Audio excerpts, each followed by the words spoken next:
South Carolina's Lake Murray, 50,000 acres of bass fishing bliss. And like other southern reservoirs, the fishing dynamic here has changed since the introduction of the blueback herring. Hello everyone, I'm Kim Stricker, and welcome to another Hook and Look Splash, a splash of fishing information from an underwater point of view. Joining me is my friend Josh Rennebaum, a University of South Carolina graduate and registered nurse. Josh is furthermore an avid angler who basically cut his teeth bass fishing on Lake Murray. Enterprising anglers such as Josh have adapted to the pelagic fishery by strategically planting structures comprised of river cane, which offer a place for suspended fish to park. So in this video, by utilizing an Aqua-Vu camera, we'll examine cane piles as well as other Lake Murray structure. But let's begin by how you go about locating these sweet spots. So we're out here on the main lake, right off of a point, in about 18 to 25 feet of water. Using our low rants and our side scan to find cane piles. You can use down scan as well, but with the side scan you can actually see stumps and shadows of the cane piles, 15, 20 feet to the right or left of the boat. So what we'll do, we'll ride over. If we see a cane pile which stands about 10 to 20 feet high, we'll put a waypoint on it, pull off of the cane pile, set up a line where we're throwing straight at it, and you basically just cast over the pile. Oh, there he is, got him. Big and good one. Come summer through early fall, when the herring move out into deeper water, this is by far the best time to target cane piles. Big topwater baits like Strike King's Sexy Dog, which mimic a big herring, will draw up the bass suspended over the cane, and for the most part, they're quality fish. Now, you've got cane piles out here, correct? We're on a spot with actually 3 of them, and we were just right pretty much in between them all. I think we might have pushed some bait up. One came up and showed itself, and Kim threw in there and hit him on the head. Perfect cast and perfect bite. That was awesome. And we'll take an Aqua-Vu camera and explore these cane piles. The clarity isn't good enough for me to scuba dive, but the Aqua-Vu does such a great job in this, slightly off-colored water. The cane piles are comprised of river cane, a woody perennial which flourishes in the floodplains throughout the southeast and have been strategically planted on offshore points and shoals. Weighted with either cinder blocks or a 5-gallon bucket filled with cement, these vertical structures are a clever solution to drawing roaming bass. Again, since the introduction of the blueback herring, successful anglers on Lake Murray have shifted their focus towards these schooling fish. The significant value of a cane pile is its height, which provides cover in the upper water column, where these pelagic fish suspend throughout the summer and fall. You'll notice that sealed plastic bottles have been secured near the top of the cane, which act as floats and help keep the pile upright and productive, as opposed to cane that has fallen horizontally and resting on the lake bottom. Typically planted in 18 to 22 feet of water, good cane will tower 10 to 15 feet off the bottom. Wandering bass will then park over the cane piles and can be targeted much more easily by savvy fishermen.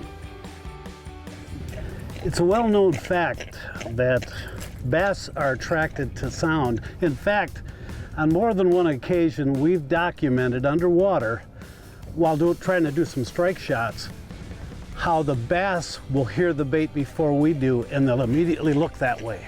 And that's why lure companies like Strike King add rattles to their bait. This is the original Sexy Dog. That's how it sounds. It's a nice rattle. Well, this year, what we're using today is the Sexy Dog Hard Knock. It's the same profile bait, same beautiful action, but listen to this, with a much harder knock as compared to the rattles. So it's a more dominating sound. And it draws those fish up.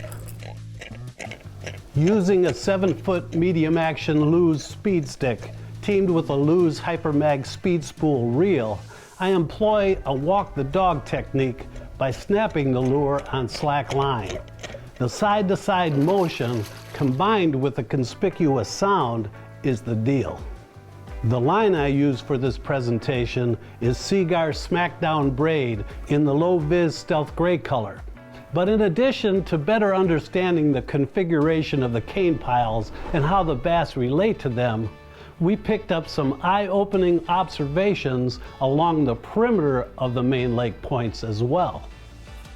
From a depth of 13 to 20 feet, on selected points, we discovered rocky irregularities where we found young-of-the-year bluegill relating to the boulders, as well as largemouth bass.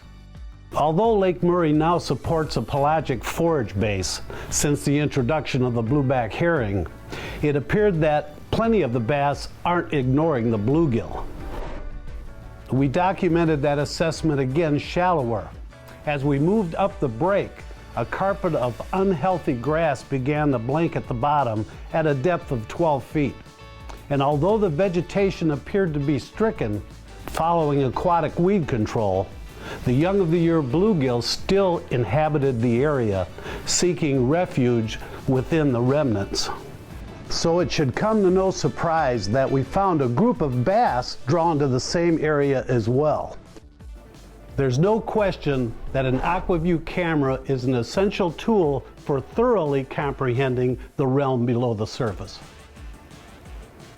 While conducting our surveillance, we came upon a large wooden structure which looked like a dilapidated dock, and upon further investigation, the Aqua-Vu revealed that there was one heck of a school of crappie utilizing the structure.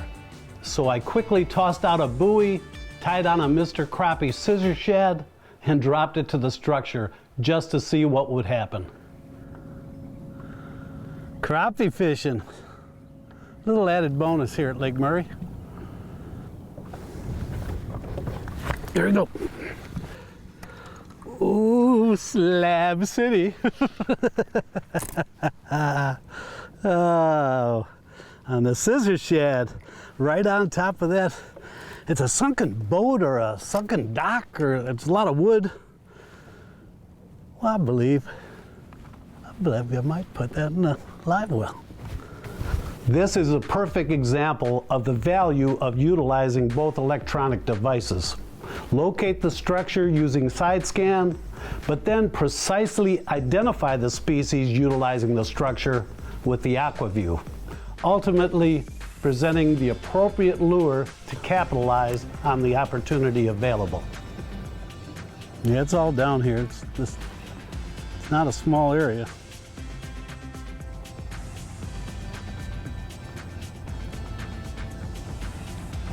Here we go. There we go. Ooh, there's a nice one. There's more than just bass fishing here at Lake Murray.